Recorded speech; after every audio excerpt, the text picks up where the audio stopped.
Hey everyone, and welcome back to my channel. Hope you're all having a fabulous day so far. So in today's video, we are going to touch base on a few different topics. So starting out, we are going to be discussing the chances of a fourth stimulus check and three things that will need to happen this year in order for us to receive one. We also await a ruling by the IRS on whether or not we may actually owe money back on some of the stimulus checks that we received last year, at least at the state level. And finally, Senator Rick Scott of Florida and President Joe Biden continue to feud over Social Security and Medicare. We're going to go over all the facts on that and what they are both saying. Now, before I go ahead and jump into the first topic of today's video, if you would like to go ahead and receive up to 12 free stocks from Webull, in a pinned comment below, I will go ahead and leave a link where you can receive just that. And if you don't want to invest at this point in time, once you receive the free stocks, you can always just sell them for what they're worth. They should be valued at least $50 or more, and then you can transfer that money right back to your bank account. Okay, so jumping right into our first news piece today, we have from Fox 13 Tampa Bay. President Biden speaks at the University of Tampa on Social Security and Medicare. So Joe Biden came down to Florida yesterday to speak on these two topics. Now, interestingly enough, one day removed from him going at Rick Scott for Rick Scott saying that he wants to sunset Social Security, he's now visiting Scott's state to go ahead and discuss on that topic. So fresh off his State of the Union address, where he touted the formation of 12 million jobs during his administration and the lowest unemployment rate since 1969, President Joe Biden was in Tampa Thursday to discuss the importance of key social programs. The president went after Florida Senator Rick Scott, saying his ideas on Medicare and Social Security leave seniors vulnerable. Now, what was Rick Scott's plan? Well, it's to sunset all federal programs. All federal programs, yes, would include Social Security and Medicare. So every single federal program, including Social Security and Medicare, would come to an end every 5 years under Scott's plan. And then if Congress saw whatever they were spending on that ended as valuable enough, they would go ahead and renew that for another 5 years. And this cycle would continue every 5 years. So if a program was seen as something that didn't work by Congress, they would not renew it. However, if it was something very popular and something that worked, like Social Security and Medicare, they would obviously renew it. So, of course, Rick Scott's plan is something very similar to what Joe Biden had planned out back in 1975 that he later reiterated back in the 90s, where he was also wanting to sunset Social Security benefits, Medicare, veterans benefits, everything like that as well. So pretty interesting that it's now kind of come full circle that Rick Scott is actually advocating what Joe Biden wanted to do back in the 70s and 90s. So this is from Fox News. The White House is distancing President Biden from his 1975 bill seeking to sunset federal entitlement programs, including Social Security. Speaking aboard Air Force One, White House Press Secretary Karine Jean-Pierre addressed questions from reporters regarding the feud between Biden and the Republicans on Social Security and Medicare. Asked to contrast the past positions of Biden and Senator Rick Scott, who Biden marked as a lawmaker aiming to end Social Security and Medicare, Jean-Pierre dismissed the comparison. Quote, "The president ran on protecting Medicare and Social Security from cuts, and he reiterated that in the State of the Union. He's been very clear these past couple of years. Rick Scott has the opposite point," Jean-Pierre told the press. "That's just what we're seeing from Scott. He's actually doubling down, tripling down, quadrupling down on that on his view, and his plan that would sunset both programs." So Scott did that again just this week. I think he did that this morning. Now, the basis for the criticisms which Republicans have insisted are false is a plan Scott put forward calling for all federal programs to sunset and require renewal every 5 years. Scott's plan did not specifically mention Social Security or Medicare, but they are included given that they are federal programs. Biden's accusations did not provide this context. So again, in Scott's plan, it would sunset all federal programs, not just Social Security and Medicare. Every single federal program would end every 5 years, and then Congress would have to renew it if the program was popular and it worked.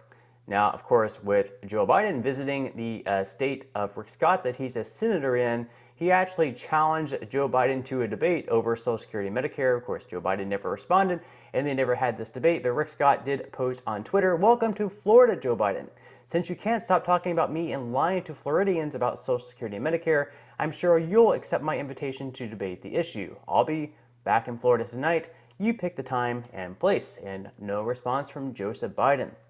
Now, according to Senate Minority Leader Mitch McConnell, he says that setting Social Security, Medicare, and other things is a Rick Scott plan only. He's saying this is not a plan for him or other Republicans. So Mitch McConnell called Scott's plan a bad idea, and McConnell echoed McCarthy's promises that the programs would not be touched, drawing attention instead to the Florida senator's upcoming election. He said, quote, "I think it will be a challenge for him to deal with this in his own re-election in Florida," adding that it is a state with more elderly people than any other state in America. So this is true. Florida does have a lot of elderly people who rely on these benefits. So perhaps with Biden and other Democrats saying that Rick Scott wants to end Social Security Medicare, it could be hard for him to win his re-election that is going to be coming up very soon. So Scott will have to really explain what his plan actually means.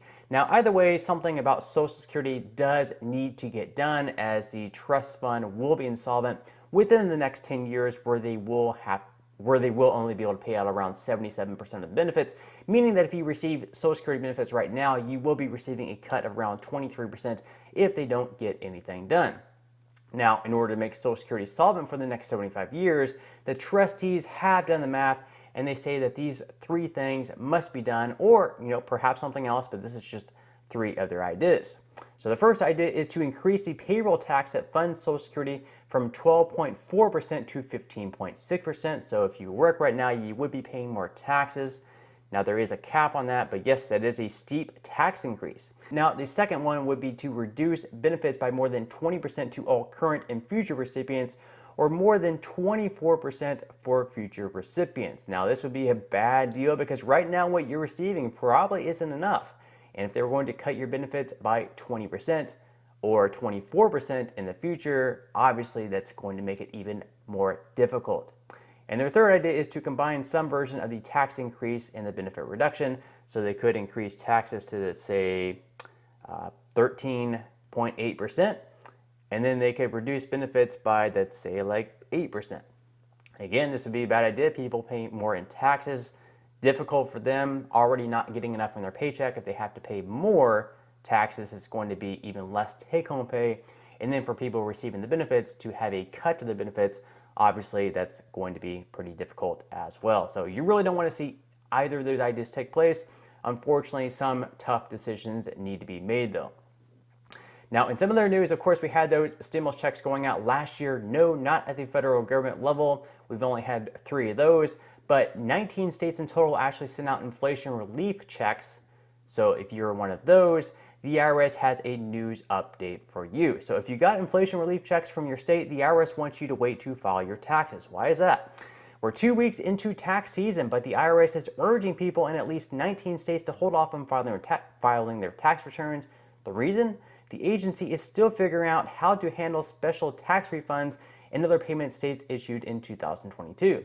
Many of the payments have been dubbed inflation relief checks, but even on the basic level, they reflect a hodgepodge of rules and eligibility requirements. So right from the IRS website here, it says the IRS is aware of the questions involving special tax refunds or payments made by states in 2022. We are working with state tax officials as quickly as possible to provide additional information and clarity for taxpayers. There are a variety of state programs that distributed these payments in 2022, and the rules surrounding them are complex. We expect to provide additional clarity for as many states and taxpayers as possible as next week. Now, they made this statement on February 3rd. It's now February 10th, so it has been a week. But, as usual, with the IRS, they're usually late. They're usually late in sending out the tax refunds. So it's really not all that surprising if they do end up being later than a week on their decision here. So keep in mind this before you file your tax returns. If you did receive a state relief payment, make sure to hold out until the IRS releases whatever ruling they have, or speak with your accountant or CPA. Now, at this point, of course, we are in 2023. We did not receive a stimulus check in 2022, but what are the chances of a 4th stimulus check in 2023 happening? We've been seeing a lot of news articles on it. I'm sure you've been watching videos on it. What are the chances? So this is from the Motley Fool. Stimulus check update. These 3 numbers tell you all you need to know to find out if another stimulus check is coming in 2023. So the first thing they mention here is inflation. Inflation sent prices surging last year, leaving many Americans struggling to pay for the basics. While there's some evidence prices aren't continuing their meteoric rise at the start of the new year, the Federal Reserve has warned that inflation is far from over. In fact, on Wednesday, February 1st, the Federal Reserve raised interest rates for the 8th time since March and cautioned that ongoing increases in the interest rate target range will be appropriate. If prices keep climbing, Americans will feel more financial pressure and momentum may grow for another stimulus check that Congress can't ignore. Now, on the flip side of things, we probably do have to get inflation back down to around 2 to 3% for a stimulus check to be sent out, because these have been known to cause inflation, or perhaps could cause inflation. So if inflation is still high at say like 6%, the likelihood of another stimulus check being sent out to send that even higher are pretty low. Now, the second thing they mentioned here is unemployment. So the rate of unemployed Americans has been declining, but there are some concerns this trend could turn around and more companies could begin layoffs, especially as tech companies have let millions of employees go in recent weeks. So if we see the unemployment rate begin to rise, another reason, that would be another way that we could see another stimulus check being sent out. So recently, of course, we've had News Corp cut 1,250 jobs. JP Morgan cuts hundreds more mortgage workers amid housing woes. Amazon cut 18,000 jobs. Yahoo is going to be laying off 20% of staff by the end of this year. Disney is going to be cutting 7,000 jobs. And Zoom and eBay will be joining Dell, Okta, Spotify, Google, Intel, Microsoft, Amazon, and other tech companies among layoffs. And this also includes Facebook, who I believe last year laid off 11,000 people. Now, other than that, we also have to keep an eye on our GDP. So the Bureau of Economic Analysis provides quarterly reports about the country's gross domestic product. If there are 2 quarters of negative GDP growth, this is traditionally seen as an indicator of a recession. So if we end up falling in a recession, we see unemployment rise and we see the inflation rate go down, or perhaps it goes even higher. That could perhaps make it a necessity to send out a 4th stimulus check, something that both sides of the aisle could come together to help the American people. Now, let me know what you think in the comment section below. Do you believe that we will be receiving a 4th stimulus check in 2023? Now, another thing to keep in mind here is the financial outlook of a lot of Americans. So in a recent poll here, we've seen that half of Americans are actually financially worse off than they were 1 year ago. So this is setting up another potential chance of a stimulus check. People are worse off financially. They may need this extra money to help bail them out, to put some extra money in their pocket during these times. So in a new survey, 50% of Americans told Gallup they're financially worse off now than last year. That's the highest percentage since the Great Recession. They're saying why it matters. We're not in a recession, but people have the financial blues for a bunch of reasons. And though the president touted his economic record this week in the State of the Union, it's a tough sell, especially across the aisle. 61% of Republicans said they were financially worse off this year, compared with just 37% of Democrats. So a lot of Republicans are financially worse off, and as well as Democrats too. Now, in some other news here, of course, we've also are seeing the Democrats now launching an effort to expel George Santos. He's a representative in Congress from New York. So they're wanting to expel him from Congress. So a group of House Democrats unveiled a resolution on Thursday to expel Representative George Santos from Congress, citing the long and growing list of resume fabrications that have defined his first weeks on Capitol Hill.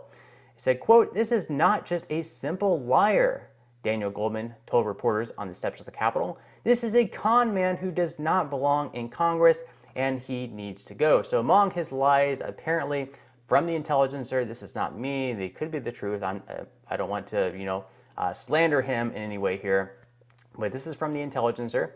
Said he's lying about where he went to high school. He also lied about where he went to college. Apparently, he never worked on Wall Street either, even though his campaign bio stated that he worked at Goldman Sachs and Citigroup.